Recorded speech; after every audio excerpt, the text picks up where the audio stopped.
श्री रामकृष्ण लीला प्रसंग स्वामी शारदानंद जी द्वारा लिखित पाठ संख्या 128। भावमुख अवस्था में भगवान श्री रामकृष्ण बकलमा संबंधी अंतिम बात। एक दूसरे प्रकार से इसकी आलोचना करने पर यह विषय और भी अधिक स्पष्ट हो जाता है। ठीक है, तुमने बकलमा दे दिया है, अतः श्री भगवान को पुकारने अथवा साधन भजन की तुम्हें कोई आवश्यकता नहीं है, किंतु वास्तविक बकलमा देने पर तुम्हारे हृदय में सर्वदा उनकी करुणा की बात अवश्य ही समुदित होती रहेगी। तुमको सदा इस बात की उपलब्धि होगी कि इस अपार संसार समुद्र में अब तक तुम गोता खा रहे थे, आहा, अब उन्होंने कृपा कर तुम्हारा उद्धार कर दिया है। अतः तुम ही बताओ कि तुमको इस प्रकार अनुभव होने पर उनके प्रति तुम्हारी कितनी भक्ति और प्रेम उदित होगा। उनके प्रति कृतज्ञता तथा प्रेम से तुम्हारा हृदय इस प्रकार पूर्ण हो उठेगा कि तुम सर्वदा उनका चिंतन करते रहोगे एवं नाम लेते रहोगे। तब उस कार्य को करने के लिए क्या फिर भी तुम्हें कहना पड़ेगा। सर्प की तरह क्रूर प्राणी भी आश्रयदाता के प्रति कृतज्ञ होकर वास्तु सर्प बन जाता है तथा उस घर के किसी को नहीं काटता।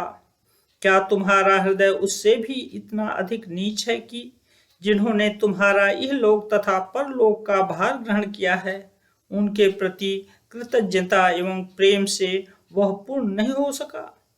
अतः बकलमा देने के पश्चात यदि तुम्हें भगवान को पुकारना रुचिकर प्रतीत न होता हो तो समझना चाहिए कि तुमने ठीक ठीक बकलमा नहीं दिया तथा उन्होंने भी तुम्हारा भार ग्रहण नहीं किया।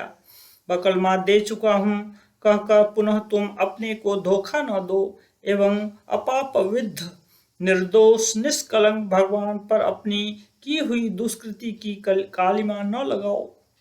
इससे अपना ही महान अनिष्ट तथा अकल्याण होगा। श्री रामकृष्ण देव की ब्राह्मण द्वारा गोहत्या नामक कहानी को याद रखो। ब्राह्मण द्वारा गोहत्या नामक श्री रामकृष्ण देव की कहानी। किसी ब्राह्मण ने अत्यंत प्रयत्न तथा परिश्रम पूर्वक एक सुंदर बगीचा तैयार किया और उसमें तरह तरह के फल फूल के पेड़ पौधे लगाए। उनको प्रतिदिन बढ़ते हुए देखकर ब्राह्मण के आनंद की सीमा नहीं रहती थी। एक दिन बगीचे का दरवाजा खुला रहने के कारण एक गाय उसमें प्रविष्ट होकर उन खेतों को खाने लगी, उन पेड़ों को खाने लगी। ब्राह्मण किसी कार्यवश बाहर गया हुआ था, लौटकर वह आया। गाय उस समय भी पेड़ों को खा रही थी। अत्यंत क्रुद्ध हो गाय के पीछे दौड़ते हुए उसने लाठी से एक वार किया। उसके मर्म स्थल पर चोट लगने के कारण गाय उसी क्षण मर गई। तब ब्राह्मण के मन में भय हुआ कि हाय, हिंदू होकर भी मैंने गाय की हत्या की। गोहत्या के समान दूसरा कोई पाप नहीं है। ब्राह्मण ने थोड़ा बहुत वेदांत का अध्ययन किया था। तदनुसार उसे यह विदित था कि विशेष विशेष देवताओं की शक्ति से शक्तिमान होकर ही इंद्रियां अपने कार्यों को करती रहती हैं। जैसे सूर्य की शक्ति से नेत्र रूप का दर्शन करता है, पवन की शक्ति से कर्ण शब्द श्रवण करता है, इंद्र की शक्ति से हाथ कार्य करते हैं इत्यादि। उस समय उन बातों को स्मरण हो आया। वह सोचने लगा, तब तो मैंने हत्या नहीं की है। इंद्र की शक्ति से ही मेरे हाथ संचालित हुए, अतः इंद्र ने ही गोहत्या की है। अपने मन में इस बात को अच्छी तरह से जमा लेने के पश्चात ब्राह्मण निश्चिंत हो गया। इधर जब गोहत्या का पाप ब्राह्मण के शरीर में प्रविष्ट होने लगा, तब ब्राह्मण के मन ने उसे भगा दिया और यह कहा, जाओ, यहाँ तुम्हारा स्थान नहीं है। इंद्र ने गोहत्या की है, अतः उसके समीप जाओ। इसलिए वह पाप इंद्र के समीप पहुंचा। इंद्र ने पाप से कहा, कुछ देर प्रतीक्षा करो, ब्राह्मण के साथ मुझको 2 बातें कर आने दो, तदनंतर मुझे पकड़ना। इतना कहकर इंद्र ने मानव रूप धारण किया और ब्राह्मण के बगीचे में प्रविष्ट हुआ।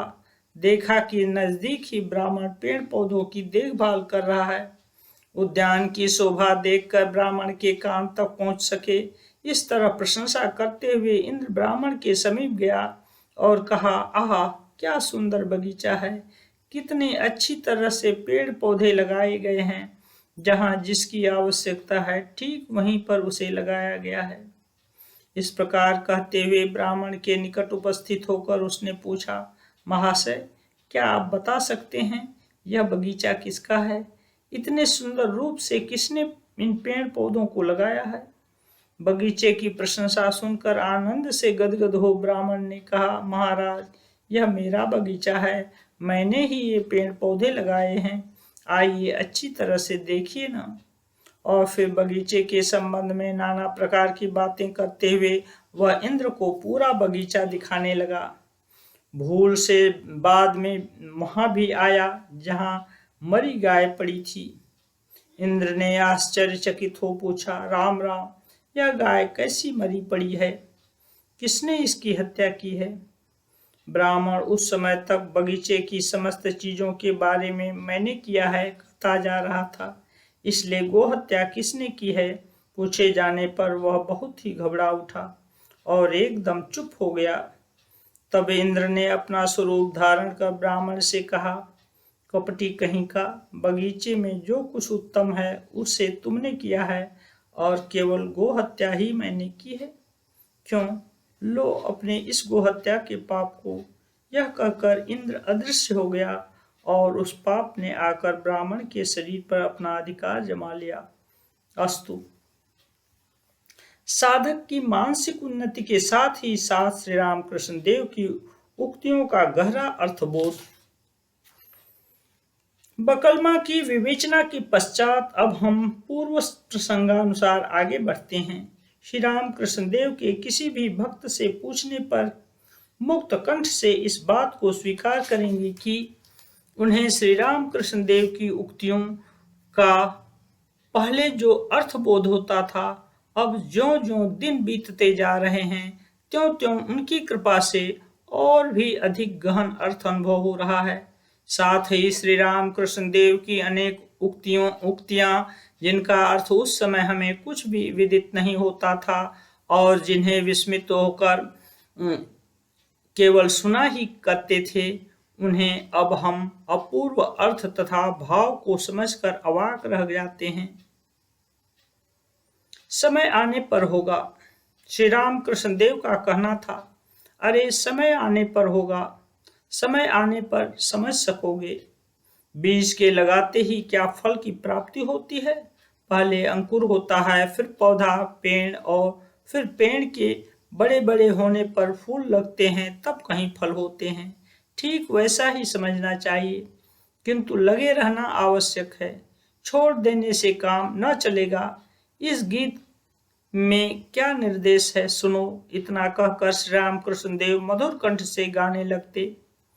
हरि सो लागिर हो रे भाई, तेरा बनत बनत बन जाई, तेरी बिगड़ी बात बन जाई। अंका तारे बंका तारे, तरे सुजन कसाई। और सुगा पढ़ा के गणिका तर गई मीराबाई। दौलत दुनिया माल खजाना, बनिया बैल चलाई।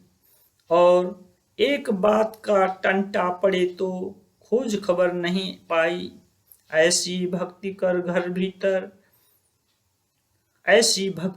घट भीतर, छोड़ कपट चतुराई। सेवा बंदी और अधीनता, सहज मिले रघुराई।